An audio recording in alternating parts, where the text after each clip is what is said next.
Hello, I'm Miss Carla. I'm going to say good morning because I'm going to upload this at our usual time at 9:30 Monday morning, but it is actually evening for me.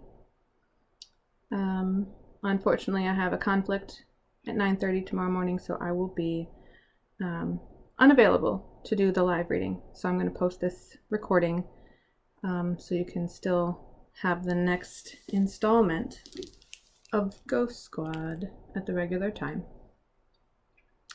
And this is by Claribel A. Ortega. And we're going to continue reading because we are getting to some very exciting stuff. I just have to find my bookmark. Oh no, did my bookmark come out?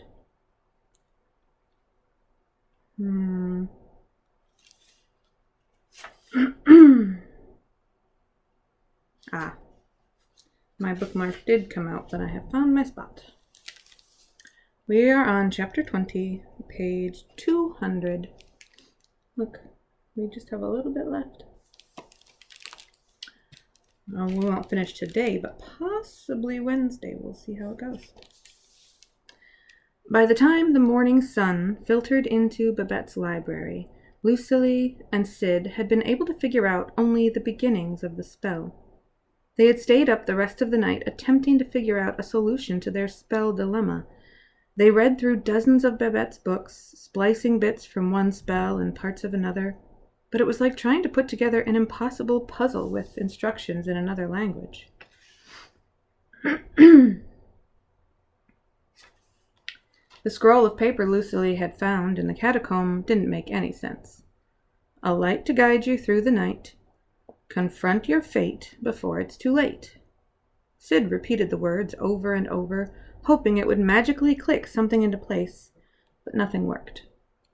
Babette joined them once she'd recovered from being attacked, but even she couldn't figure out the right spell. What are we going to do if we can't figure out the rest of the spell before the Halloween festival tonight? Lucily asked. I don't know. We face Eliza and hold her off for as long as we can. Babette sounded defeated. Let's hear what you have so far, girls. Lucily and Sid looked at each other and nodded. A sprinkle of sun, a shimmer of light, turn back the darkness, turn back the fright. The spirits were silent as Babette closed her eyes and took in a deep breath, feeling the air around her like she was searching for something in the dark. That is surprisingly powerful. Well done. They both yawned, and Lucily felt the weight of the night before dragging her down. She hadn't realized how tired she was. The adrenaline of trying to figure out the spell must have been keeping her awake. Babette must have noticed because she got up and ushered them out of the library and up to the loft. Get some rest, girls. We're going to need all the energy we can muster tonight.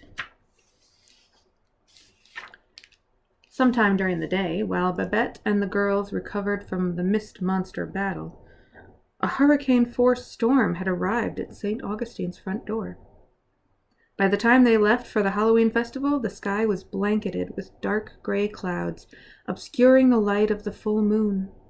Decorations were being ripped from the lamp posts and trees by the violent winds as Babette drove toward City Hall. Lucily could feel the evil spirits bearing down on them as if they were breathing down her neck. Whoever was in charge of decorations this year had gone completely overboard. Somehow they had managed to make the entire facade of the building look like an actual haunted house. Creepy lighting, sound effects, and all. Sid had the brilliant idea for her and Lucily to dress up as ghost hunters so that they could blend in with the rest of the costumed partygoers, not as the Phantom Hunters, but as the Ghost Squad. The parking lot was packed, so Babette got creative. She revved her engine before driving right off the edge of the asphalt, coming to an abrupt stop on top of a hedgerow of bushes. If you can't find a parking spot, make one. Babette hopped out of the car, and they approached the Halloween festival together. Cobwebs and oversized spiders decorated the balconies of the main hall. There were witches on broomsticks hanging from the ceiling, ghosts and shadowed monsters projected onto the walls, and even a live jazz band, all dressed as mummies, with Sid's mother on drums and her father playing the sax. Thousands of costumed townspeople filled the main level of the hall, making it nearly impossible to pick out any familiar faces. But Lucily finally spotted her dad from across the room, dressed in the same Tin Man costume he wore every year, handing out flyers for the tour. A wave of relief washed over her. After the weekend they'd had, she had to fight back tears at the sight of him. "You two look great," Simon beamed, approaching the girls. "Where's Babette?" Sid pointed at Babette, who was eyeing everyone suspiciously near the punch bowl. "I'll have my eyes on you two the whole time. No sneaking off. No adventures," Simon warned. "Got it," Lucily said, and they walked into the large brick town hall building together. If only he knew it was too late for warnings about adventures. Way too late. Simon had been pulled away, handing Luna Ghost Tour pamphlets out to a group dressed like Star Wars characters, when the room suddenly became 10 degrees colder. Lucily shivered. Sid must have felt it too, because she pressed closer to Lucily and took hold of her hand. The hall was plunged into pitch-black darkness. A few people screamed, and then a solitary spotlight illuminated the landing of the imperial staircase where Mayor Anderson now stood, a menacing grin distorting his face. He looked around the grand hall as he spoke. "Welcome, welcome! It is always such a pleasure to host this spectacular event each year. We've spared no expense to ensure that this Halloween will be one that each of you will never forget." Mayor Anderson's gaze settled on Lucily and Sid, eyes flickering. Dark clouds began to form overhead, completely obscuring the high ceiling. They pulsed, heat lightning flashing within like strobe lights as thunder softly began to thrum a steady bass line. Dancing resumed on the main level of the floor, the partygoers entranced by what they thought was all a part of the show. Just then, something caught Lucily's attention. "I don't think those are clouds, Sid." As their eyes adjusted to the darkness, Lucily and Sid could see that the clouds seemed to be made up of not just mist and shadow, but the writhing, wailing bodies of the undead. Mayor Anderson's skin began to fade into a murky, translucent color like he was made of swamp water, his eyes glowing a sickly green as he raised his arms like the conductor of an orchestra, readying for an overture. With a flash of lightning, he brought his hands down swiftly, and the dark clouds broke, unleashing a monsoon of spirits on the unsuspecting guests. All around them, residents screamed and tried helplessly to swipe at the ghosts, as if they were a swarm of bees. A stampede of townspeople fled the building as quickly as they could. "Where's Babette?" Sid screamed over the commotion. "I don't know, but we have to do something." Lucily whipped out her razzle-dazzler and fired off a few arcs of light. Spirits descended into the crowd, and an older man was picked up and thrown onto the dessert table, but he got up and ran out the door a moment later. One woman was dangling upside down, an invisible force holding one of her ankles and shaking her so candy and loose change fell from her pockets as she screamed. A group of kids from Lucily's school shrieked in terror as spirits picked them up and swooped out of the room with them before Lucily or Sid had time to save them. Lucily's ghost catcher began to beep. It was close to capacity. The spirits were attacking residents faster than Lucily and Sid could zap them. Cold bursts of air zoomed past as they ducked and weaved out of the way. They needed Babette. They needed an army. "Now what?" Sid screamed over the ghost's wails.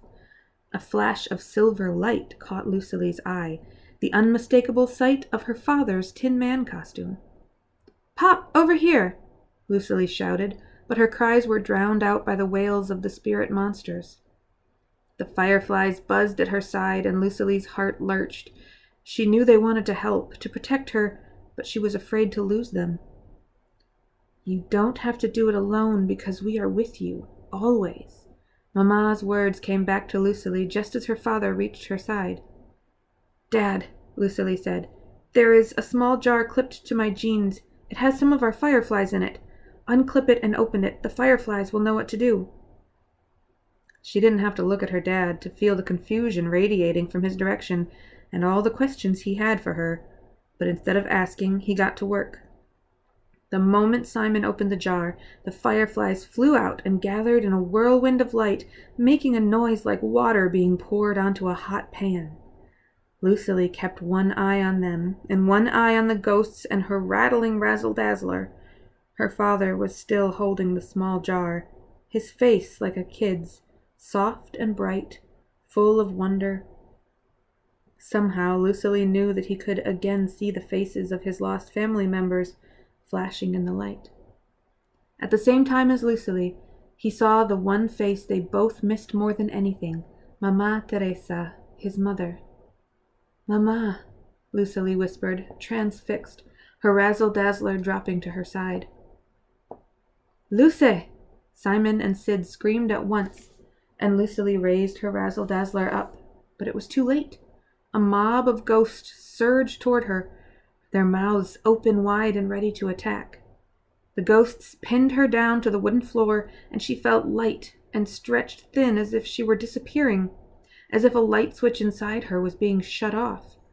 "No!" She heard her dad's voice somewhere above her, struggling, but she couldn't see him. "I don't think so," boomed another voice, and a burst of bright purple light blinded her for just a moment. Babette. Babette blasted the mob of ghosts off Lucily, giving her enough time to stand and begin capturing them again. Then Babette turned toward the fireflies and held out her hands, beckoning them to her. She seemed to be harnessing their light as they enveloped her.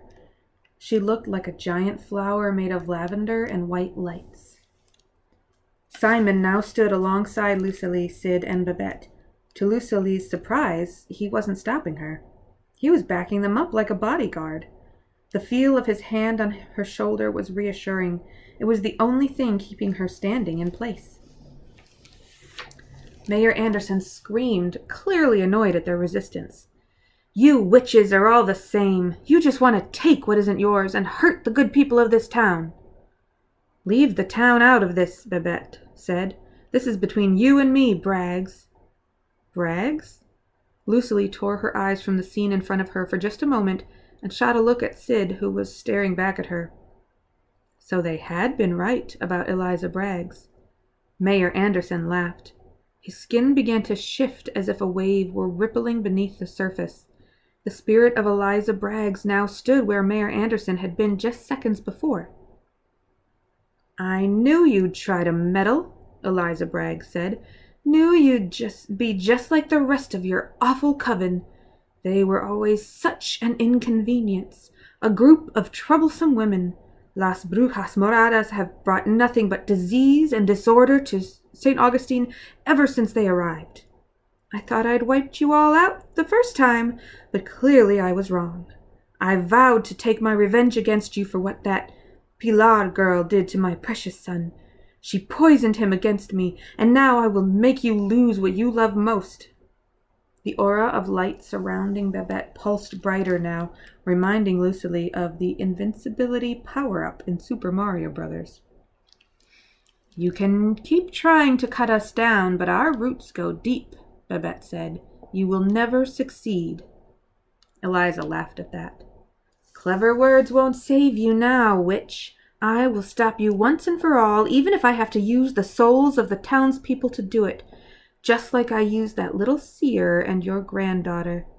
By midnight tonight, when the full moon is at its brightest, I will have raised the most powerful army St. Augustine has ever seen and destroy you all."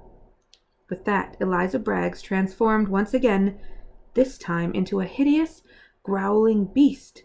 She was 10 feet tall and dripping with green ooze, long strands of scraggly hair hanging from her limbs like moss. Ghosts with black holes for eyes and mouths surrounded the creature, moaning and outstretching their hands toward Lucily, Sid, Babette, and Simon. The horde of ghosts shrouded the monster like the hood of a king cobra, keeping her deep in their shadow and away from the light. Babette's face lit up. The witch whipped her wrist in a circle, sending a needle-like point of light toward the demon and then back to Babette, like a tiny boomerang. Babette's attack weakened the monster, and beacons of light shone from the wounds her magic had made. The creature that was no longer Eliza shrieked. "Hold on!" Babette commanded, then shot out toward the ghosts. Babette erupted, sending an enormous shock wave of light and energy exploding out from her body, her attack terrible and big. Lucily couldn't tell if it was just her senses playing tricks on her, but the next moment seemed to unfold in slow motion and, aside from a faint ringing in her ears, absolute silence. An ever-expanding dome of purple light froze any evil spirit it passed through in place. Eliza shifted back into her human form, her eyes full of fear as the force trapped her. For a moment, everything was still. Then, with the sound of crashing thunder, the light collapsed back in on itself like a dying star, pulling the spirits in. Lucily and Sid were launched backward by the force of the implosion, but Simon caught them and wrapped his arms around them both, shielding them from the flying debris. The ghosts and the beast were swept up into a giant tornado and went screaming out a window of the giant room, shattering it in their wake. Silence fell on the room. When Lucily looked around, they were the only ones left standing. "Don't worry about them. They'll be fine so long as we can stop Eliza." Babette stumbled to her knees, weakened by the amount of magic she had just expended. "Lucily, the paper. Where is it?" Babette asked hurriedly. Lucily pulled the paper with the impossible riddle on it, the one from the catacombs, from her pocket.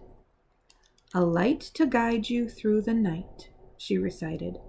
"Confront your fate before it's too late." Lucily's eyes brightened as she thought of the beacons of light coming from the monster after Babette's attack. "The lighthouse," Lucily said, remembering the marker on the spirit map that had disappeared. Babette smiled knowingly. "We must get there before midnight." "The lighthouse?" Simon asked, sounding more than a little out of breath. "Las Brujas Moradas once convened at the old lighthouse. When they were banished, Eliza led a mob to burn it to the ground." Babette was back on her feet. "Our only hope of putting an end to what Eliza has set in motion rests with whatever residual magic we can draw from that place."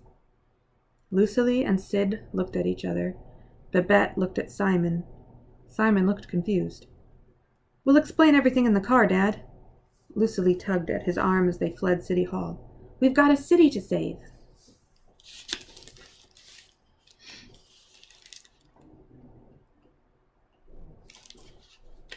Let's see. That's the end of the chapter. And I'm going to do at least one more chapter.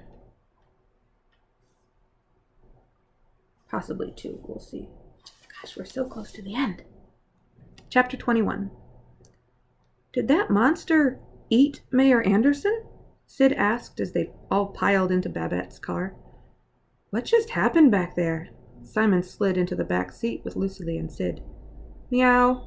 Chunk's voice was low and somehow laced with concern. "Chunk!" Lucily and Sid said in unison. "Seatbelts!" Babette floored the gas, and they peeled out of the parking lot with a screech of tires and smoke, rain still coming down in sheets.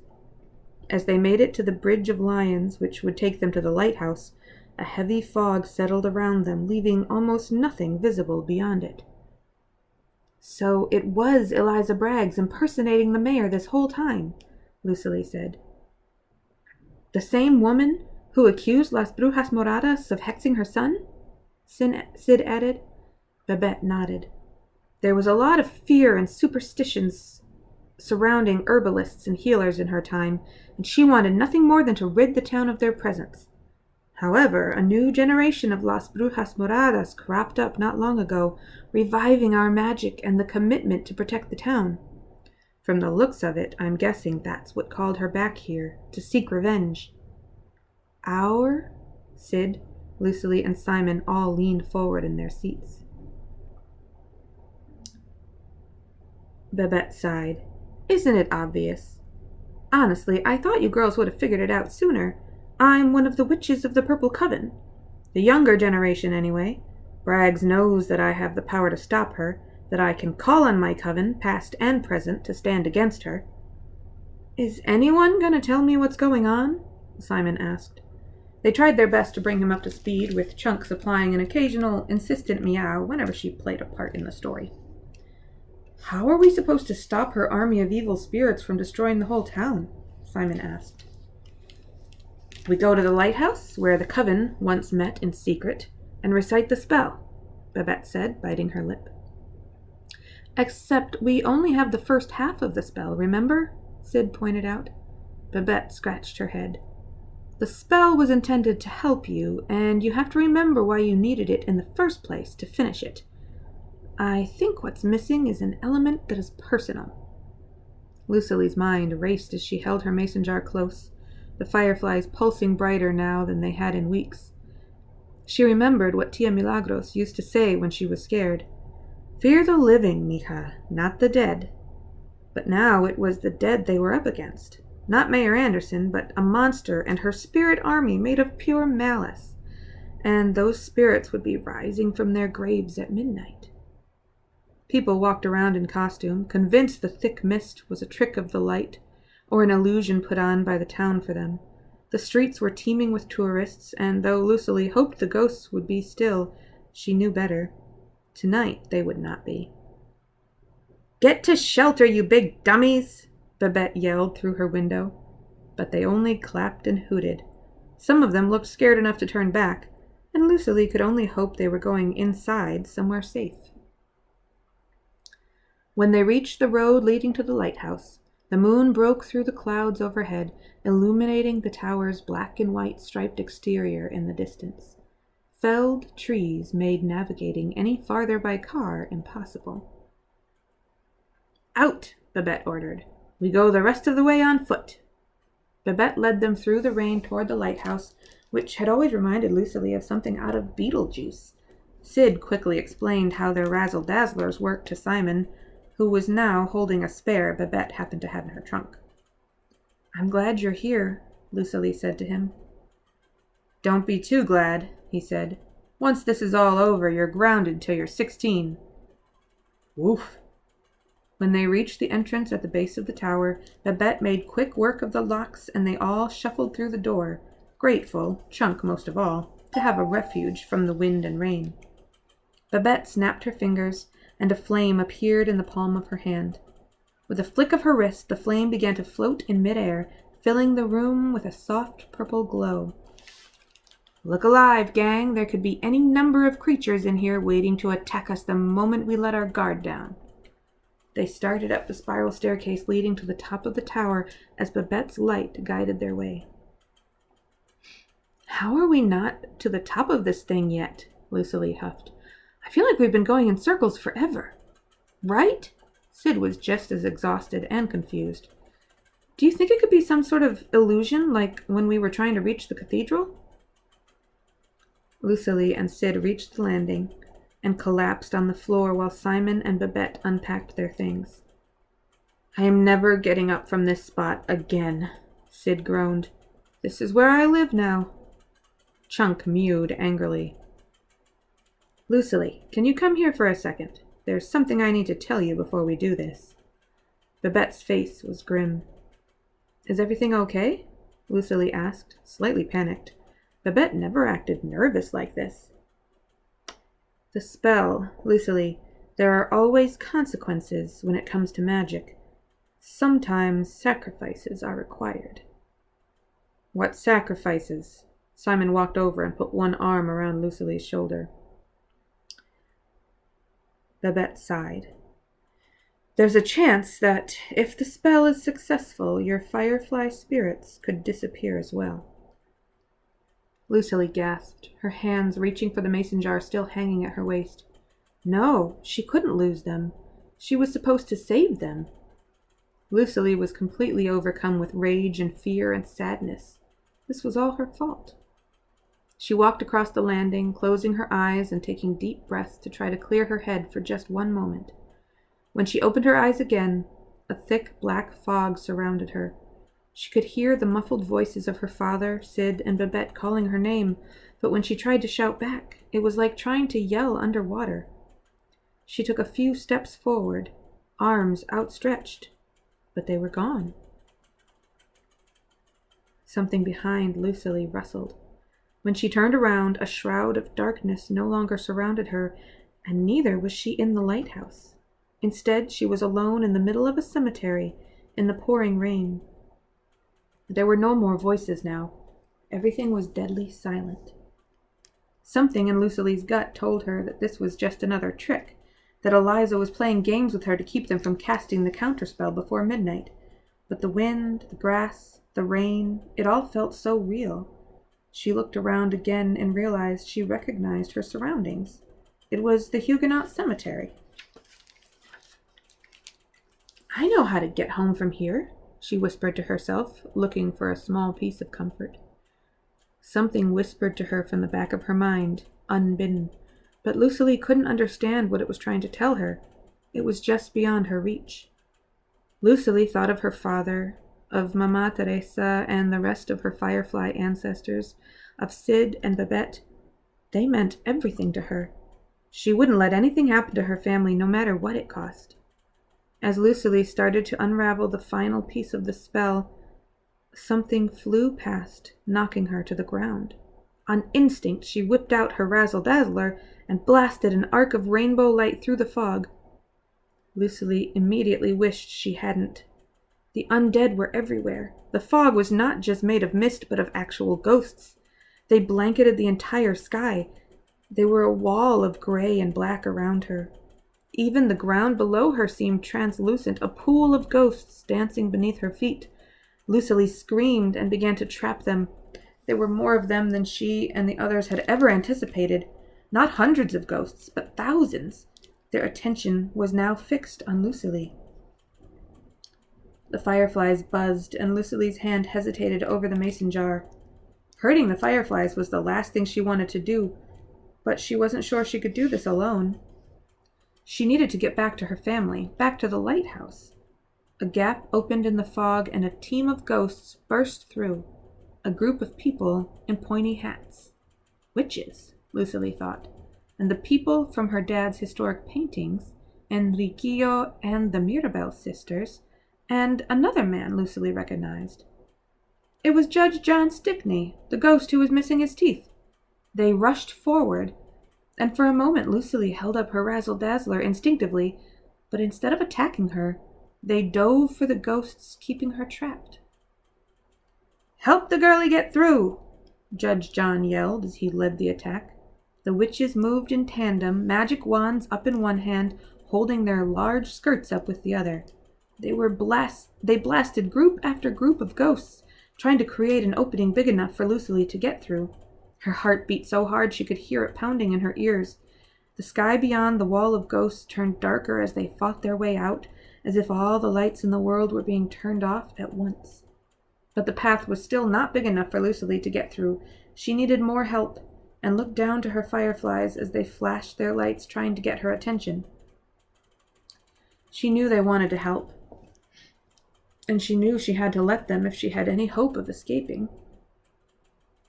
"Please be safe," she whispered into the fog. Her eyes closed for just a moment and opened the latch on her jar. Tiny lights erupted from the mason jar, and where there was a small path created by her razzle-dazzler and the friendly ghosts before, there was now a massive tunnel of brilliant light. The ghosts pushed on all sides of the tunnel, trying to break through, but her fireflies created a golden net, keeping them back. Lucily ran straight through the tunnel without looking back. She had to get back to her family quickly, and nothing else mattered in that moment, because she had the final piece of the spell. That's the end of that chapter. So on Wednesday, hopefully live, barring technical difficulties or other conflicts, we should be finishing this book because we only have 17 pages left. We'll be on chapter 22, page 221 on Wednesday. Have a good day.